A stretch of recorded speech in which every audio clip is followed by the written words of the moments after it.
السلام عليكم ورحمة الله وبركاته. مرحبا بكم معايا في القناة، ومرحبا بكم في فيديو جديد اللي غيكون ان شاء الله اليوم عبارة عن بريوش او قراشل.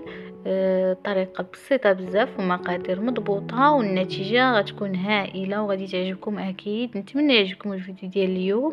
تابعوا معايا المقادير باش تحصلوا على نتيجة رائعة. فكما كتشوفوا راه قطني ورطب بزاف وراه مفشش من الداخل.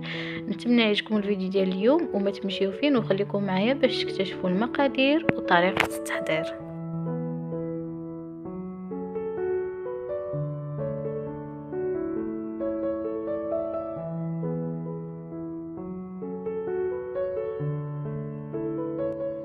بالنسبة للمقادير غادي نحتاجو جوج اكياس ديال الفانيلا، اي ما يعادل 15 غرام، كيس ديال الخميرة الكيميائية 7 غرام، ملعقة كبيرة من الخميرة ديال الخبز، بيضة واحدة، نصف كأس زيت، كأس سكر أي ما يعادل 90 غرام، كأس حليب يكون دافي، جوج حبات متوسطات الحجم ديال البطاطس. بالنسبة للبطاطا إلا استعملتو بطاطا كبيرة من الحجم كبير غديروا غير وحدة. وغنحتاج كذلك 500 غرام من الدقيق الابيض. ودابا غادي ندوزو لاول حاجه، غناخذوا البطاطا من بعد ما سلقناها غادي نمعسوها بفورشيط تنحصلوا على بحال الشكل ديال العجين.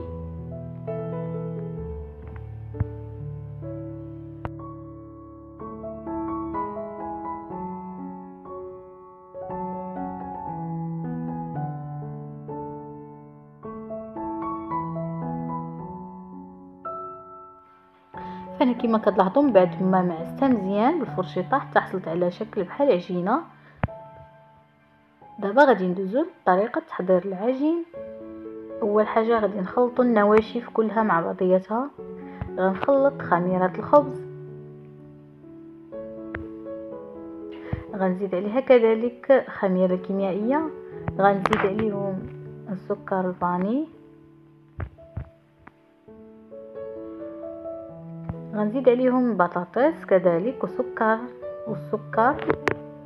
كما قلت لكم في الاول 90 غرام اي كأس. من بعد غادي نزيد البيضه وغادي نزيد كذلك الزيت. غنحاول نرملهم مع بعضياتهم مزيان.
من بعد ما خلطت جميع النواشف دابا غادي ناخذ الكاس ديال الحليب، غادي نبدا نجمع به العجينه. فهو اللي غادي نجمع به العجينه غنبدا نضيف شويه بشويه. ممكن الا بغيتو تستعملوا العجانه تستعملوها، ممكن تجمعوها غير بيديكم. كما قلت لكم الحليب ضروري يكون دافي. غنبدا نضيف شويه بشويه الحليب تنكمل الكاس اللي عندي.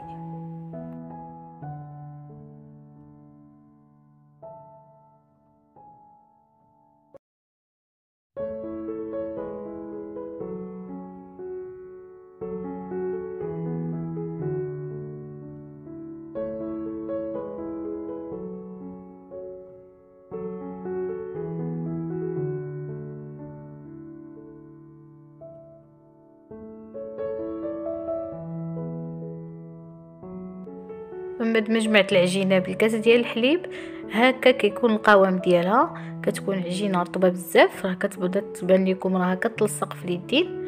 باش نساعدوها باش تسهل علينا في التشكيل ديالها، غناخذ واحد 2 ديال المعالق ديال الزيت، غادي نحاولوا ندهنوها بها او نجمعوها بها بحال هذا الشكل هذا.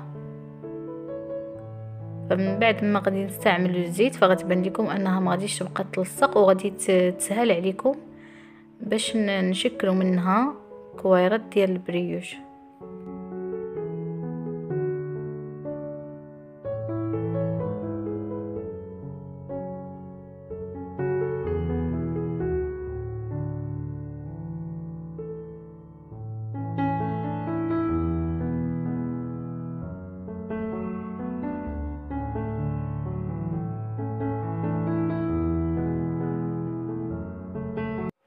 صافي من بعد ما جمعت العجينه دابا غنبدا نشكل كويرات بحال هذا الشكل هذا، يكونوا مقادين يكون نفس الحجم نفس القياس وما غاديش نقرصهم. فكما كتلاحظوا انا كنصاوبهم غير هكا وكنحطهم كيخمروا هكا، كيعطينا واحد الشكل زوين.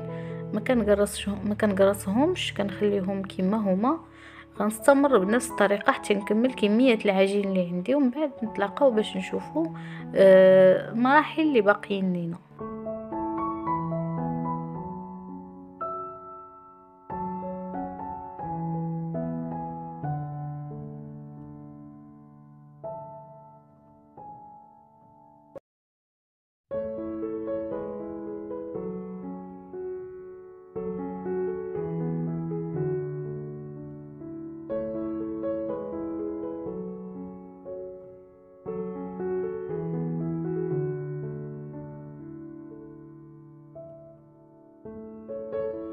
فهنايا من بعد ما شكلت الكميه كامله اللي عندي غنغطيهم وغنخليهم يختمروا مزيان تقريبا 1 ساعه حتى ساعتين بالمكانه.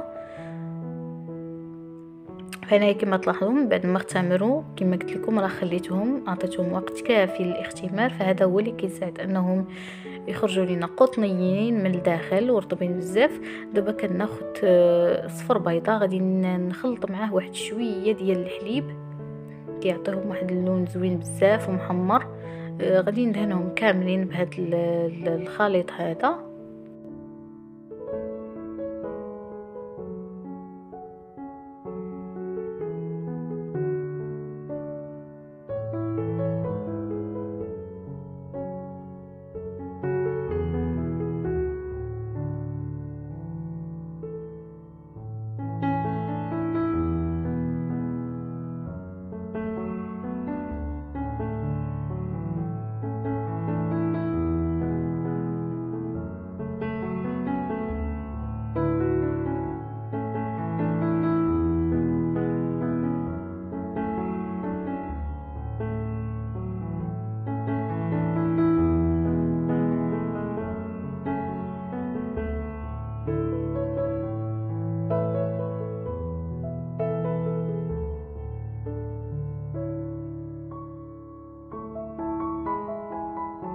من بعد ما دهنتهم كنزينهم بحبات ديال الزنجلان، كيبقى اختياري، اللي بغى يديروا اللي ما بغاش كيخليهم عادي، يعني كيخليهم هكاك.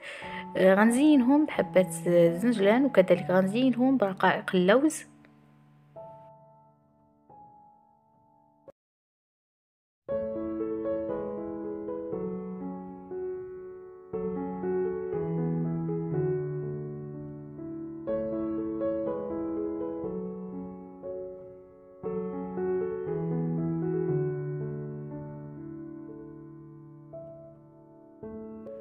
غندخلهم الفرن ساخن من قبل، غنخليهم حتى يتحمروا ويطيبوا مزيان ويعاود يتضاعف الحجم ديالهم، ونتلاقاو باش نشوفوا الشكل النهائي ديالهم.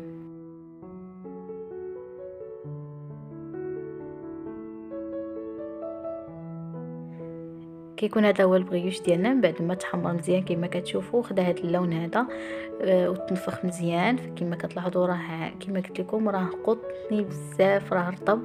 شكرا على المتابعه ديالكم وعلى التشجيعات ديالكم وعلى التعاليق اللي كتخليو ليا، شكرا بزاف. نتلاقاو في فيديو جاي ان شاء الله.